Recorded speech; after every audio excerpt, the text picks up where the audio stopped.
At last, though Elric did not know how, the turbulent dark gave way to light, and there came a noise. Cosmic roar of hate and frustration, and he knew that the Lords of Chaos had been defeated and banished. The Lords of Law victorious. Fate's plan had been achieved, though it still required the last note of the horn to bring it to its required conclusion. And Elric realised he did not have the strength left to blow the horn the third time. About the two friends, the world was taking on a distinct shape again.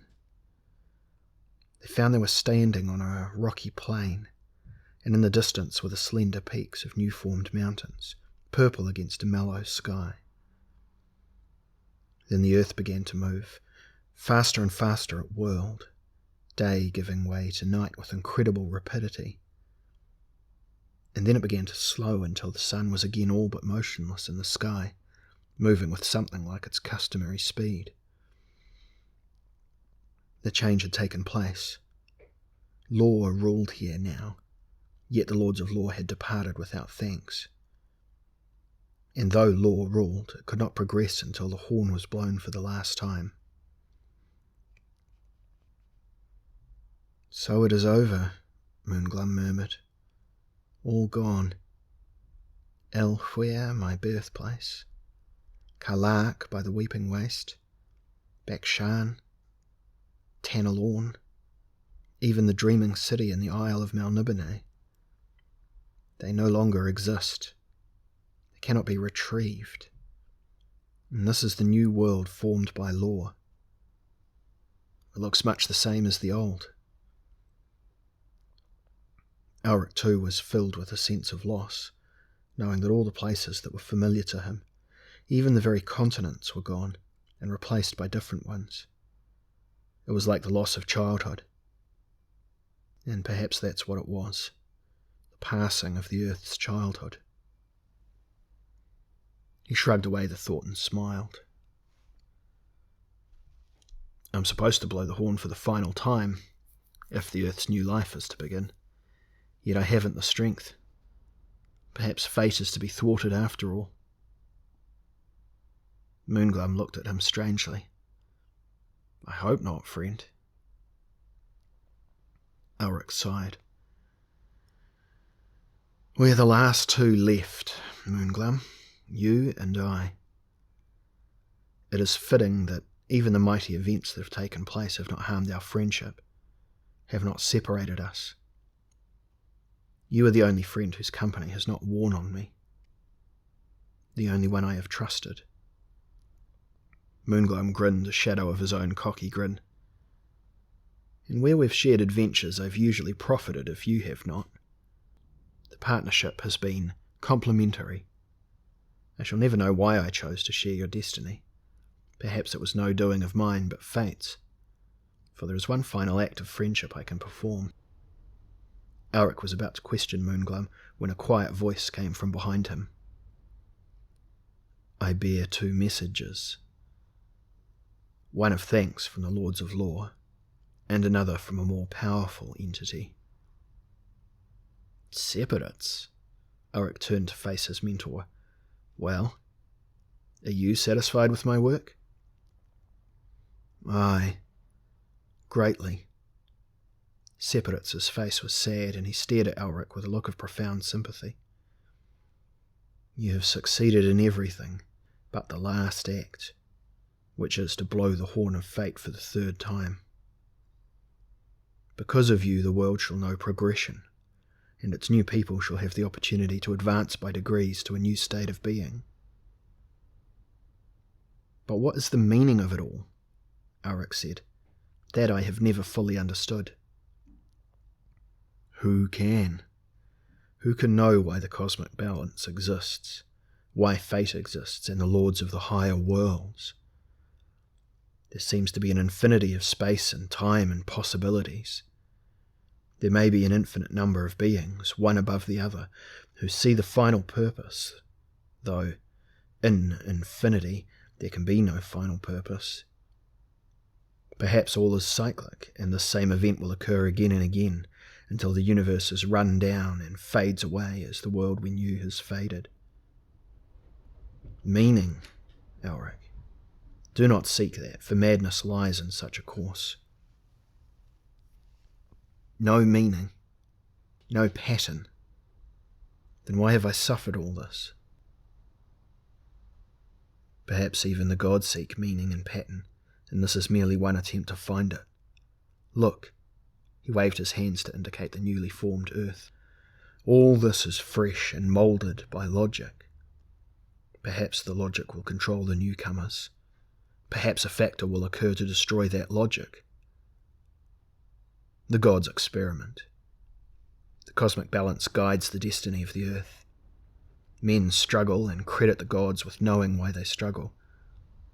But do the gods know? You disturb me further when I had hoped to be comforted, he sighed. I have lost wife and world, and do not know why. I am sorry. I have come to wish you farewell, my friend. Do what you must. Aye. Shall I see you again? No, for we are both truly dead.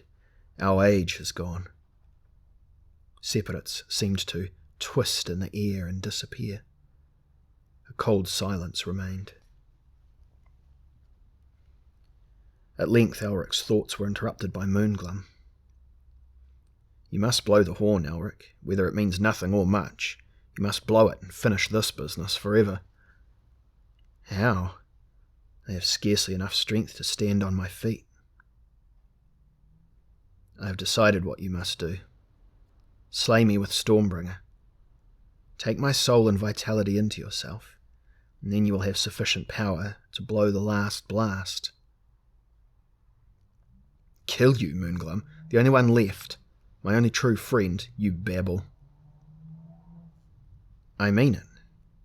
You must, for there is nothing else to do. Further, we have no place here and must die soon at any rate. You told me how Tsaratinia gave you her soul. Well, take mine too. I cannot. Moonglum paced towards him and reached down to grip Stormbringer's hilt, pulling it halfway from the sheath. No, Moonglum. But now the sword sprang from the sheath on its own volition. Elric struck Moonglum's hand away and gripped the sword. He could not stop it. The sword rose up, dragging his arm with it, poised to deliver a blow. Moonglum stood with his arms by his side, his face expressionless, though Elric thought he glimpsed a flicker of fear in his eyes. He struggled to control the blade, but knew it was impossible.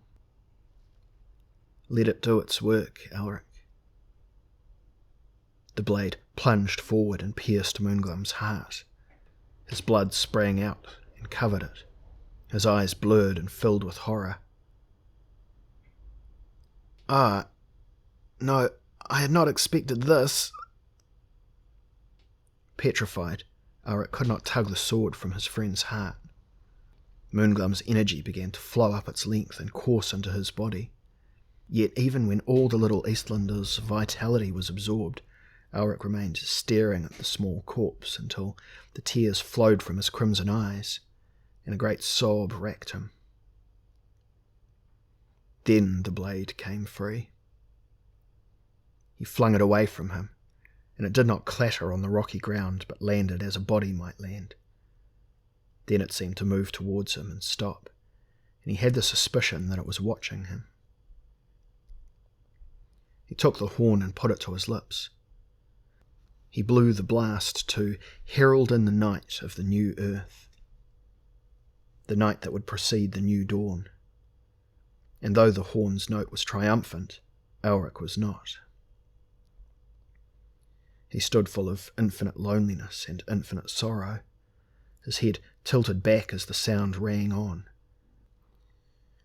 And when the note faded from triumph to a dying echo that expressed something of Elric's misery, a huge outline began to form in the sky above the earth, as if summoned by the horn. It was the outline of a gigantic hand holding a balance, and as he watched it, the balance began to right itself until each side was true. And somehow this relieved Elric's sorrow as he released his grip on the horn of fate. "There is something at last," he said. "And if it's an illusion, then it's a reassuring one." He turned his head to one side and saw the blade leave the ground, sweep into the air, and then rush down on him. "Stormbringer," he cried, and then the hellsword struck his chest. He felt the icy touch of the blade against his heart, reached out his fingers to clutch it, felt his body constrict, felt it sucking his soul from the very depths of his being, felt his whole personality being drawn into the rune sword. He knew as his life faded to combine with the sword's that it had always been his destiny to die in this manner. With the blade he had killed friends and lovers, stolen their souls to feed his own waning strength. It was as if the sword had always used him rather than the opposite, as if he was merely a manifestation of Stormbringer, and was now being taken back into the body of the blade, which had never been a true sword. And as he died he wept again, for he knew that the fraction of the sword's soul which was his would never know rest, but was doomed to immortality. Elric of Melniboné, last of the bright emperors, cried out, and then his body collapsed, a sprawled husk beside its comrade, and he lay beneath the mighty balance that still hung in the sky. Then Stormbringer's shape began to change, writhing and curling above the body of the albino, finally to stand astraddle it. The entity that was Stormbringer, last manifestation of chaos which would remain with this new world as it grew, looked down on the corpse of Elric of Melniboné and smiled. "Farewell, friend. I was 1,000 times more evil than you." And then it leapt from the earth and went spearing upwards, its wild voice laughing mockery at the cosmic balance, filling the universe with its unholy joy.